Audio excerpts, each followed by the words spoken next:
देखो, ऑटोमेटा ये जो सब्जेक्ट है, इसमें मेनली अगर बेसिक की बात करेंगे पूरे सब्जेक्ट में करना क्या है, तो एक तरह से इसका बेसिक अप्रोच इससे ले सकते हो। रैप्टर में काम किया है फर्स्ट सेमेस्टर में, ऐसा कुछ उसमें फ्लो चार्ट बनाते थे हम लोग। फिर जब एग्जीक्यूट उसको करते थे तो एरो से ऐसे चलता था, स्टार्ट हुआ फिर नीचे आया फिर इधर गया फिर इस कंडीशन पे आया। अगर ये कंडीशन ट्रू होगी तो इधर जाएगा, ये काम होगा। और ये कंडीशन फॉल्स होगी तो इधर जाके ये काम होगा।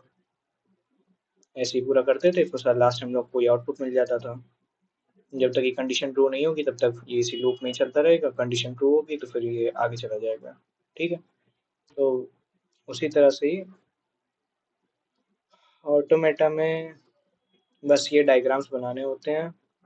एक इनिशियल स्टेट होगी जहाँ से एरो आएगा, और फिर कंडीशंस चेक होती हैं। उसके बाद या तो इधर जाएगा इधर जाएगा, फिर जैसा होता जाता है वैसा वैसा बनाते रहते हैं। मेनली इसका यही है। टॉपिक्स हो गए डीएफए एनएफए और एनएफए टू डीएफए, काफ़ी हैं। तो अगर इसकी बेसिक से स्टार्ट करें ऑटोमेटा की, तो ये सब पढ़ लेना, पता नहीं क्या है। हाँ, यहाँ अल्फ़ाबेट से शुरू करते हैं। अल्फ़ाबेट वो सारी स्ट्रिंग्स होती हैं जो इस लैंग्वेज में ली जाएंगी। ठीक है। जैसे 0 1 तुम्हारा अल्फ़ाबेट हो सकते हैं, AB, ABC। वो डिफाइन होगा पहले से कि क्या क्या है इनपुट में। स्ट्रिंग स्ट्रिंग वो होती है जिसके ऊपर हम लोग टेस्ट करते हैं। जैसे कि कोई भी एक है ना कि इवन नंबर ऑफ ए, तो जितनी भी स्ट्रिंग जिनमें इवन बार ए आएगा वो सारी स्ट्रिंग हमारी वैलिड होंगी।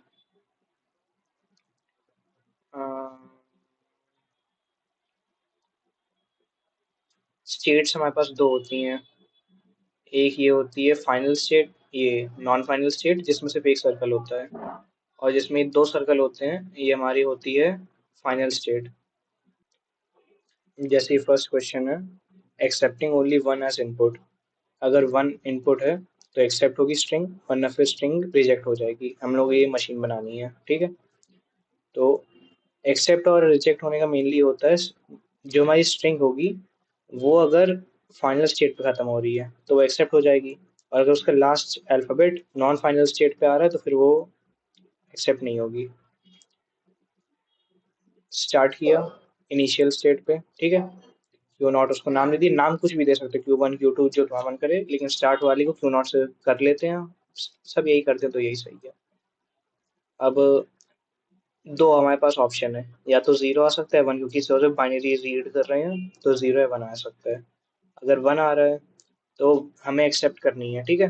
क्योंकि लैंग्वेज यही है। तो वन आ रहा है तो हम लोगों ने Q1 बना दी, और ये हमारी फाइनल स्टेट होगी तो फिर दो सर्कल बना दिए। अगर जीरो आ रहा है तो एक्सेप्ट नहीं करनी है ना, एक्सेप्ट नहीं करनी है तो उसको एक दूसरी स्टेट में भेज दिया। इतना हो गया, इसके दो ट्रांजिशन डिफाइन हो गए, जीरो और वन। अब इस पे आते हैं। इस पे अब 0 1 कुछ भी आए, हमारी क्या थी, accepting only one as input.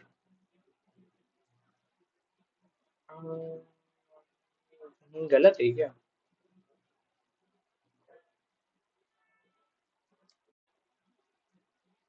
Question ही थोड़ा गलत है।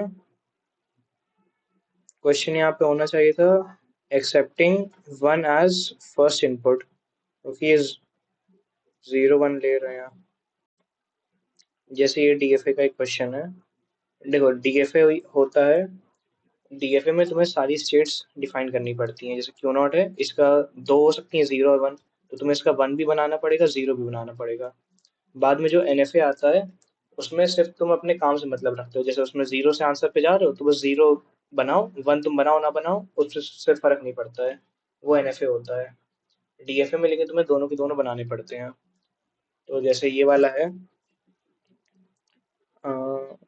एक्सेप्ट 0 0 1 एज सब स्ट्रिंग। 0 0 1 अगर आ रहा है उसमें तो फिर वो एक्सेप्ट हो जाएगी, वरना फिर नहीं होगी।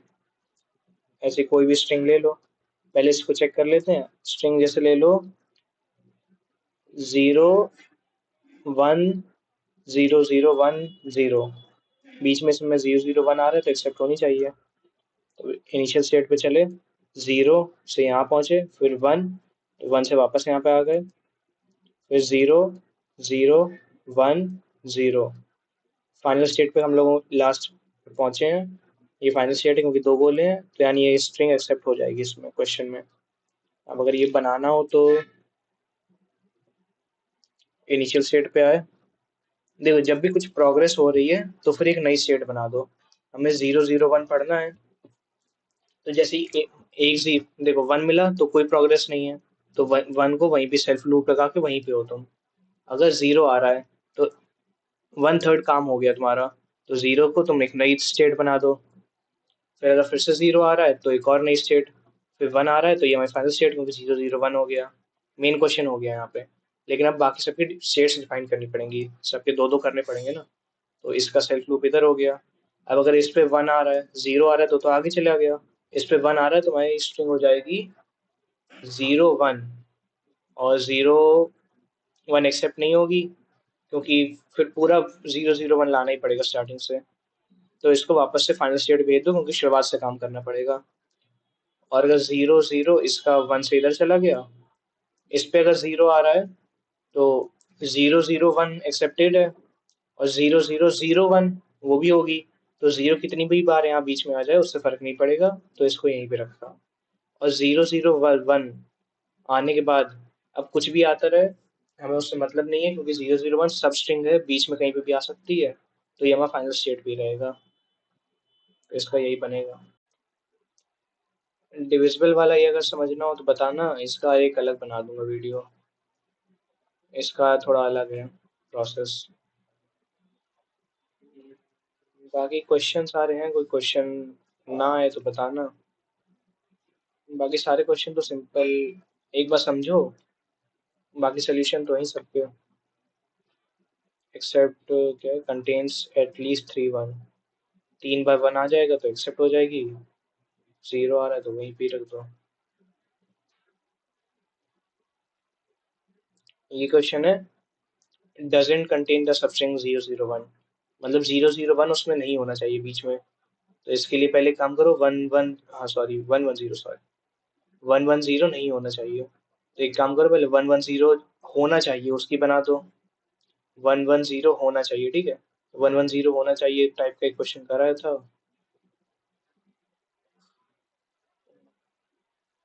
ये वाला 0 0 बना सबस्ट्रिंग। इसमें पहले ऐसे किया था, non final non final non final, या लास्ट वाली फाइनल हो गई थी। इस क्वेश्चन में वैसे ही पहले किया, 0 0 1 आ जाए, 1 1 0, सॉरी 1 1 0 आ जाए तो 1 1 0, ये हमारी फाइनल हो जाती है उस क्वेश्चन के हिसाब से। लेकिन हमें नहीं चाहिए, तो सेम वैसे ही बना दिया है। बस लास्ट में फाइनल वाली को नॉन फाइनल कर दिया है, और सारी नॉन फाइनल को फाइनल कर दिया है। क्योंकि 1 1 0 आएगा तो यहाँ पे एंड होगी। हमें वो चाहिए जब 1 1 0 ना आए, तो वो सारी ये वाली सारी हो जाएंगी बाकी।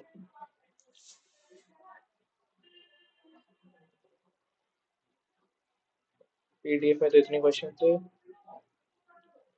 एक और टाइप का होता है जब एंड वाले क्वेश्चन होता है। दो टाइप के होते हैं, मतलब even number of a and two b, ऐसे टाइप का। उसका मेरे को अलग से कर देगा।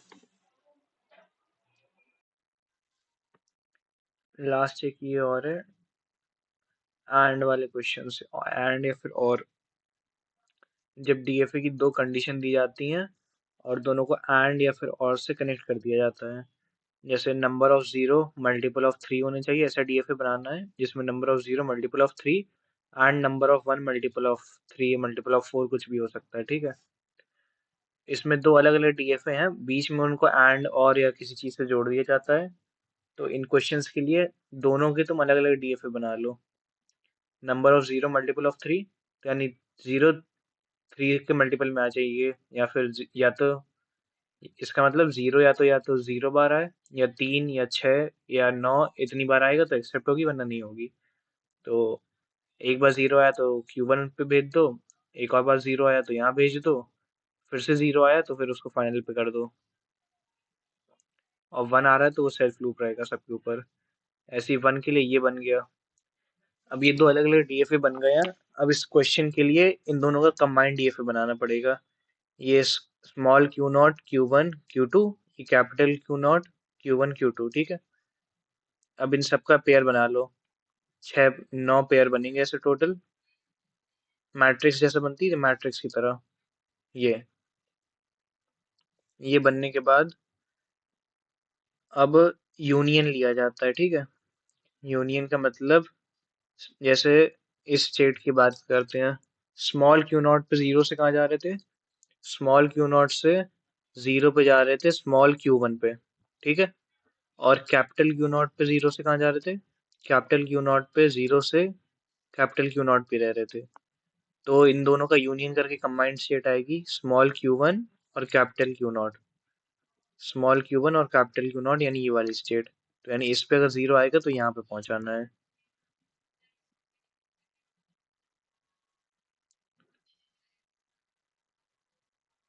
ये इस पे अगर जीरो आएगा तो सॉरी यहाँ पे पहुंचाना है capital Q not, small Q one और कैपिटल क्यू नॉट। और इस पे अगर वन आ रहा है तो स्मॉल क्यू नॉट पे रहेगा। इस पर अगर वन आ रहा है तो ये कैपिटल क्यू वन पे जा रहा है, तो हमारी ये स्टेट हो जाएगी। ऐसे ही करके इन सबका डिफाइन कर दोगे तो फाइनली इसका ये बनता है डीएफए।